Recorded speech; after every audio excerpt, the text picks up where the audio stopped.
Doctor எனக்கு heart transplantation ஏதாவது பண்ணியிருக்கா? ஐயோ கடவுளே, என்ன இது? உண்மைலாம் தெரிஞ்சிருமோ? சே அப்படிலாம் ஒண்ணும் இல்ல.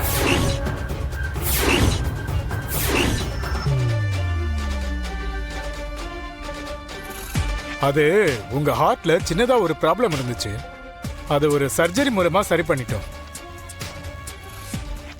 அப்பப்ப என்கிட்ட வந்து செக் பண்ணுவீங்க. மத்தபடி ஹார்ட் டிரான்ஸ்பிளான்டேஷன்லாம் எதுவும் பண்ணல. உங்களுக்கு ஏன் அப்படி தோணுது? டாக்டர் எதுக்காக போய் சொல்றாரு? எப்படி சொல்றது, சம்டைம்ஸ் எனக்கு திடீர்னு துடிப்பு அதிகமாகுது, அப்படியே குறைஞ்சு போயிடுது. அது எதனாலன்னு தெரிஞ்சுக்க முடியல. அதனால தான் நான் உங்ககிட்ட கேட்குறேன். இன்றே டவுன்லோட் செய்து உங்கள் ஃபேவரட் ஷோக்களை என்ஜாய் பண்ணுங்க.